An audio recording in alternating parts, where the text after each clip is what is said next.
of the most prolific aldermen and black leaders in this community was Michael D. Shields. And he had a long tenure. We see how Mr. Dickert played to get Michael replaced. And we see his replacement, who is a fine young man, but happens to be the Democrats' favorite, to be polite about it. He's the fair-haired child of the Democratic Party. Okay, if you want to go there, you can go there.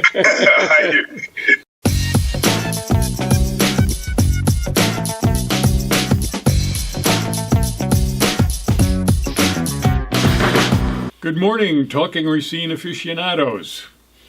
It's George Myers. Morning. It's Jim Spodek. Morning. And it's Dr. Jorgen, back with you on Talking Racine, and we've got an interesting show this morning. Jim, you want to tell them exactly what the technical aspects of this are? Well, we've got, with the virus and individuals out of the Racine area, we use Zoom. And we, first time, and we brought Zoom in, and I hope it turns out. But there's a little technical difficulties with sometimes with the audio. But I think it came out well, and it's an interesting show, so I hope you enjoy it. Yeah, we're going to have two guests on by way of Zoom. We're going to have Keith Fair. Keith Fair is a former alderman here in the city of Racine for the 1st District. He was a member of the Sheriff's Department in Kenosha for a time. He ran a private investigation service. He served in the U.S. Marine Corps when he was a young man, and he was a business owner at the time he got into a conflict with the city of Racine. He was an owner of the place on 6th Street. And we're going to let him tell his story about how he got arrested by the City of Racine Police Department for a bunch of charges, which was kind of weird. And we also have Chester Todd. Chester's a resident of Racine for nearly 70 years. He moved here when he was 9 years old and spent some time back down in Mississippi. Let's see, he was down there. He helped develop a drug court down there. He was one of 4 regular writers for a kind of a minority report that the Journal-Times ran for several years, so Chester was a regular contributor to that. He's, at the age of 47, he returned to school, got an M.A. in education. He's also got a sociology degree, served in the U.S. Navy. So it should be a good conversation. Chester's been looked upon as a leader in the black community for a number of years, as was Keith. So we're going to switch now over to a little bit different format, and hopefully all of the technical part of it is going to go smooth, and you're going to have an interesting episode here. So here we go. Keith, I'm going to go to you first, and I want you to give us some highlights of the complaint that was filed against you by the city of Racine several years ago. I can't remember what year was that. Was it 2015 or? No, that was 2011. 2011, man, time flies. Well, give us a rundown of your story, what happened there, how the city ended up with these multiple charges against you. Well, I had an employee that worked at the bar for me, and she was homeless at one time, and I was helping her out and stuff. So I gave her a job at the bar, and I let her use one of my cars. But one night and stuff, she got kind of rambunctious, and she started spitting at me. So I took the keys back, and on the way home, she was spitting, and so I had to pin her down in the car and stuff to get her home. Probably roughly about 3-4 days later, it was October the 3rd, 2011. There was a party on the pavement. And the party on the pavement, busiest time in the downtown area. Here comes SWAT and all of these different sheriff cars and everything parked in front of the bar. Guy comes in, tells me to come outside, takes me downtown, tells me basically he was going to arrest me for a kidnapping at first. Then he says, well, we're going to drop the kidnapping, then we're going to charge you with strangulation, suffocation, battery, and disorderly conduct. Wow. And the person that you were involved in this conflict with, who was basically a friend and an employee of yours, did she file any charges at all ever? No, it was forced and stuff by the county. That's what I thought. She had went down to the hospital and stuff because she had been spotting, which nobody knew that she was pregnant. So she went down there with the drug dealer boyfriend of hers, and when he found out that she was pregnant, he told her to get the car. So they were trying to blackmail people. Thanks. Okay, I'm just going to run through here now what John Dickert's offense was. And you guys go ahead and listen up, and then we're going to have a little discussion about the comparative reaction on the part of the establishment to these two events. Upon arrival, Officer Winker spoke with Christian Reynoso, who he observed to have bloody knuckles on his right hand and scratches and marks on his neck. Reynoso stated that his jaw and hand were sore. Reynoso stated that he was driving to work in a hurry and driving fast when he observed a male, later identified as John Dickert, driving and videotaping him. Reynoso stated that Dickert pulled into the Piggly Wiggly parking lot, and he pulled in also next to Dickert's car and asked why he was recording him. Reynoso stated that Dickert got out of his car, approached Reynoso's passenger side window, and leaned on his car. Reynoso said he told Dickert to get off. Dickert responded no and walked around to the driver's side of Reynoso's car. Reynoso stated Dickert stated something to the effect of, "Do you think you're a tough guy?" Reynoso said he began to step out of his car, and Dickert grabbed him by the neck and throat area, pushed him onto his own vehicle. Reynoso said he responded by punching Dickert 3 or 5 times, and Dickert also punched him. Now, that's a little bit different type of confrontation that you went through. And when he grabbed him by the neck, according to the guidelines in which the county took is charging people by, when he grabbed him by the neck, when the police officer saw the strangulation marks all around his neck, then there's the strangulation and the suffocation. Exactly. That was my first response when I saw this charge that was leveled against Dickert by the district attorney. One charge: disorderly conduct. That's it. So what about this? What about this three-tier system that the government of Racine is charging people with? By the 3-tier system, I'm saying what they do is they charge you with strangulation, suffocation, then battery, felony battery, misdemeanor battery, and then misdemeanor disorderly conduct. Well, that's not what happened in this case. And that's why we've got you guys on to talk about this situation, because, I've been around a little over 70 years. Chester, you've been around a little bit longer than I have. Keith, you've been around a fair length of time. And George here is the old guy in the room. But we have all seen a consistent pattern of different response by law enforcement to alleged criminality by white people and by people of color, and we feel that this is a glaring example. Here's 2 elected officials with similar offense, and the event that, in my mind at least, is more serious and more severe is receiving a lesser charge, and coincidentally, that charge is being leveled against a white man. So, Keith, when you were accosted by them on what was it, party on the pavement? Yes. Were you arrested at that time? I was not arrested, but I was taken down to the sheriff's department, and then after probably about 2 hours of grilling and questions and this and that, and then all of a sudden he came in the room and said, "Well, we're going to charge you with this." Okay, all right, because there was no removal of anybody, right, from the site there of the fight? No. But if we cut to the chase, this is a high public official in the state. Absolutely. And it seems like there's no ramifications, for this man. number one. And, you know, of course, if we compare this with what happened to Keith, that's one issue. The other issue is this man works for the governor of the state, and for the people of the state. And he shouldn't be allowed to get away with this type of action. Not that easy. And that, you know, when you cut to the chase, that's what really burns me up. Well, I'm with you 100% on that.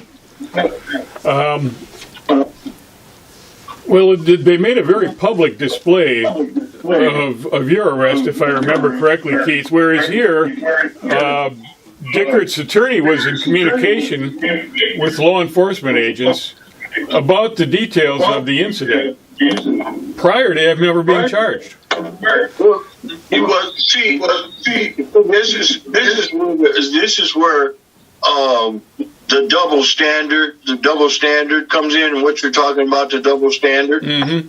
The double standard would be if I got in a fight with Chester tomorrow, and the police department came and they said, we're going to refer it to the district attorney's office. Well, at that particular point in time, it's not for Chester to go out and get an attorney at that time because he hasn't been charged yet. So Okay. as soon as he's charged, he goes and gets an attorney, and then the attorney goes down there and negotiates with the people. But how do you negotiate with the district attorney before you even have any charges on you? Very good question. Yeah, that's interesting. But we know that's what occurred. Now there was no preliminary discussion with you about the details of this case until they actually came and arrested you. Is that correct? That's correct. But Vince couldn't have came down and got me out if there wasn't any charges, and he couldn't have talked to the people about anything because there wasn't any charges. So the average black person or Latino person that goes down there and gets arrested, if you look at the average criminal complaint, it's going to have 3 charges as opposed to just 1. It's not going to say, okay, you were charged with battery. No, you were charged with battery and disorderly conduct. And, you know, they go on this little tier system so they can play games with you. And then they can bargain and negotiate and plea bargain down on your sentence. Right. Like, take, for instance, my sentence came from strangulation and suffocation. And after 3 years, it fell all the way down to simple misdemeanor battery. Mm-hmm. I thought it had gone as far as to just go down to disorderly conduct, but it didn't, did it? No, it didn't. And stuff at the last minute and stuff. The young lady had 4th degree cancer and was dying. You know. So And they had kind of get rid of it. Well, that's another interesting thing where they were very strongly pursuing you. Is they went down to Southern Illinois to place her under arrest, to basically force her to come back to Racine and testify in court against you. Right. They went all the way down to Harrisburg or Harrisville, Illinois, which is about 5 hours away, to try to find her, to bring her back and stuff. And then when they brought her back, they held her in there as a material witness, not as a victim, as a material witness. Mm-hmm. Wow. Yeah, pretty interesting. It's amazing that this kind of stuff goes on out in the open, and so few people have a response to it. You know, I mean, well, I know you guys do, but when it comes to like the average readership of the Journal-Times, no relationship between this Dickert case and the Keith Farrar case comes to mind for most people at all. And that's one of the reasons that we want to bring this up, because the black community has complained for a long time that there's a double standard in law enforcement and in the judicial system, and most people just don't take the time to wrap their head around it. So what we want to do is highlight this in a very plain way. Go ahead, Chester. Most people don't care. I mean, look, we're living in the number two, the worst city, the second worst city in the United States for black residency. It's had that.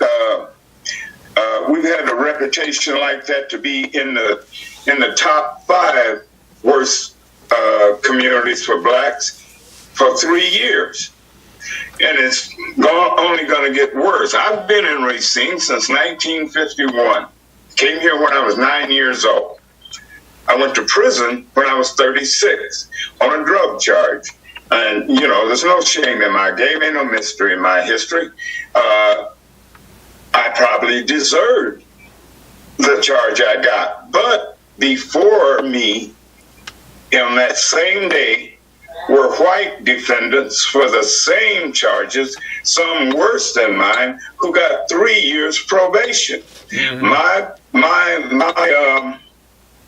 My lawyer had promised me and my parents on that day that I would get 30 days in jail and 3 years probation. I got in front of Judge Algram, whom I had known since I was 10 years old, and had sang at the country club and all during my youth. I thought the man was fair. I ended up getting 6 years that day for the same charges that the white defendants before me got 3 years probation. Wow, that's a revelation to me, because I have, right up until this time, I've always felt that Judge Algram was a pretty fair judge, pretty unbiased in his dealings with the public. But I did it up until that day. Yeah, I can understand that. I can totally understand that. That's disappointing to hear about him. Well, you have a system in Racine, whereas the district attorneys, now you check out all of the judges in Racine. The promotion is they got promoted from being a district attorney to a judge. So you got the district attorney's office now. You got these folks as judges, right? And so the beat just goes on and on and on. Robert Rupchek, district attorney.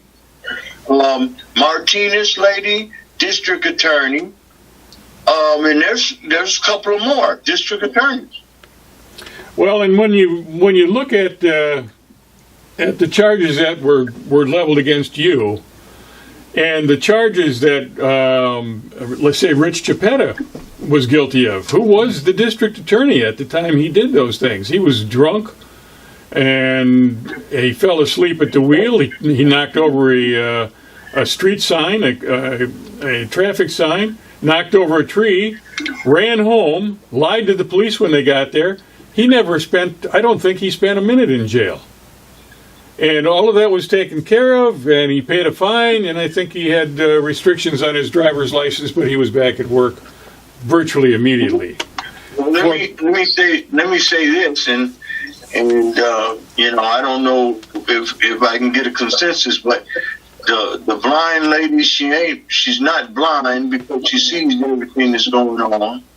And the scales that she got in her hands and stuff, they are totally tipped to a very biased side, and it's a very white side. And see, those black people that are sleeping, those black people are people that are comfortable. And anytime a black person raises their head, then they try to smack them down, or either they try to buy them out.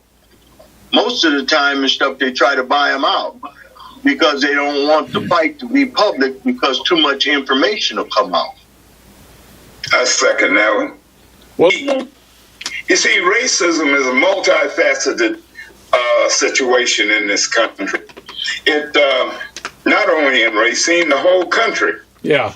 We got, let's say we have, of course, we have a two-party political system. Both parties practice racism, only in different mannerisms. We know that the Republican Party don't even want black votes. because they don't want to be beholden to us. Plus, they have a conservative side, and by today's standard, the word conservatism, when you relate it to politics, works out to be racism, homophobic, the whole situation. Then we have the Democrats who actually come and collect political capital from the black community every time there's an election, and especially every 4 years, but they never give us a receipt stamp paid in full. So racism is real deep. Yeah. You know, yes, go ahead. And there's a reason why we rose from fourth to third to second. There's an innate reason in that in institutional systems of government that they want that to be there, because if they didn't want it to be there, they would have done something to justify it. Well, let me ask you something, Chester. How do you feel about the leadership within the black community in Racine? Is there a strength of leadership right now? Is there a cohesive What leadership? Okay, that answers that question. Keith, you've been in. And I don't want to cast dispersion on anyone, but just to say there is no black leadership. Well, it depends on, see, here again, and I think Keith referred to this, there's also classism inside of the black community. And there are those who claim to be leaders, but in reality have self-motivation instead of helping the common folk. Mm-hmm. Mm-hmm. The black people that Keith, myself, Michael Shields, Al Gardner, Corey Prince, the people we work for are the people on the street, the common folk. Mm-hmm. Used to be a word used in sociological reference was underclass. Mm-hmm. Okay? This system, this political system that we have in America, in Racine, plays the subcultures, especially the racial subcultures, against each other. For instance, back when I was working with the Randy Bryce campaign, and Randy, all due respect to him, when we would take him, for instance, on a Sunday to black churches, Randy would talk about immigration issues.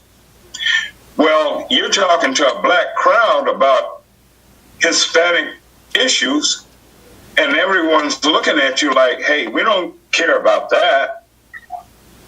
We have constantly went to the party. I'm speaking of the Democratic Party. And we have said to them, look, every election cycle, when you come to my door and canvass, you never bring anything that relates to me. It's all about mainstream politics. So the cultural crossover never, I don't know if it's on purpose. I definitely believe it's on purpose, you know.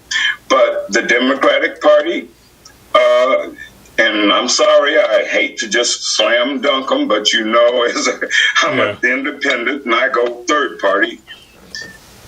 They seem to just think we can count your vote before election time. Before we even come to your door, we have counted your vote. Well, the Democratic Party eats their own. And they've been eating their own for a long time. And their own, the black people within the Democratic Party. And so the black people within the Democratic Party become the sacrificial lambs. Yes. So I totally agree with what you're saying and from the standpoint and stuff knocking on the door every 4 years, every 2 years. They don't come until they want you to get out the vote. And after you get out the vote, all the promises go away. Well, I think that's exemplified by a statement that Bill Clinton made during his campaign where they were discussing proposed legislation that would have a negative impact on the black community, actually. I believe it was a crime bill. And someone asked him, how's this going to affect the support we get from the black community? And his response was, where else will they go? So that reflects the cynicism that you're talking about there, Keith. That just sums it all up in one sentence. Where else will they go? For years and stuff, there's always been the Republican or the Republic or whatever. But these guys hobnob together. They socialize together. They get in public forum and they make it seem like they're the adversary to each other. Right. But they've been friends for a long time and they play this game. But unfortunately, they've been playing this game with black people for a long time. But but you have your gatekeepers that are sitting by the door. And the gatekeeper is normally a black person and stuff that stops the other black person when he starts trying to correct these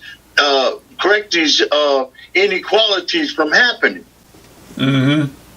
So one of our gatekeepers and stuff at present is Art Howell. He's a gatekeeper. And I'm just going to put it out there. So you have all of this politicalness going on within our system. How is it and stuff that the mayor, John Dickert, gets an attorney, Pat Cafferty? Okay, Pat Cafferty is supposed to be one of the best attorneys in town. But Pat Cafferty is the same person that Mayor John Dickert appointed to the Police and Fire Commission. Yeah. There's a lot of game playing. Yeah. A game playing. One of the most prolific aldermen and black leaders in this community was Michael D. Shields. And he had a long tenure. We see how Mr. Dickert played to get Michael replaced. And we see his replacement, who is a fine young man, but happens to be the Democrats' favorite, to be polite about it. He's the fair-haired child of the Democratic Party. Okay, if you want to go there, you can go there. Listen, when you mention Clinton and you mention that crime bill, and of course, I'm on Facebook, and I try to keep my page from being so personal with people in the community, but I also try to enlighten people. And just this facade that the Democratic Party continuously throws up in front of us, and we look at their nominee now, which is Joe Biden. Now, sure, he was the understudy or underling to Obama. That's fine, but that's not enough. That is not enough, and black people should not buy this hoax, this facade. This man co-authored the crime bill, and the speech that he presented in '93 on the Senate floor, the subliminals that he threw out without saying the word Negro, colored, or black, or African American, was just disgusting. Yeah. And that bill, the ramifications from that bill, and if you argue this with a lot of the Democrats, they'll come along and say, well, crime was high and the black community needed help. Yeah, all right, all of that. But the money that was in that bill, millions of dollars to build state prisons. Yeah. Hey, Chester, I don't want to be rude, but we're getting real close to the end of the Zoom session here. Oh, okay. So we're going to have to cut it off there. I really appreciate you, George and I and Jim all appreciate you guys coming on tonight. And if you're amenable to doing it, I would like to carry the discussion further at another time. But we wanted to highlight this evening, especially, the difference between two elected officials getting involved in criminal charges and the disparity in the treatment that those two officials received. And of course, Keith, you're one, and John Dickert is the other. So, if I could tease a little bit on your reappearance, I'd really like to have you guys think about it, because question is how do we handle this at the local level? I mean, we're the second worst place in the country. Racine is. Not the county, not the state, but Racine is for black people. How do we handle things here, and is there a way that we can work it through the council? Would they play anything in getting this handled? Well, that's a question to ponder. Yeah, not for today, but for ponder. Next time you're in, we'll get into that much deeper, and that's really the crux of it right there. That's the best question. So. I want to thank everybody who's watching this morning. I hope that you learned something. I hope that the community gains something from this ongoing effort. And please come back and see us next week. We'll be here waiting for you. Thanks, guys, for coming on. Really appreciate it. I learned a lot tonight. Thanks. Well, thank you very much for having me on. Absolutely. Thank you. We'll talk to you soon. Mm-hmm.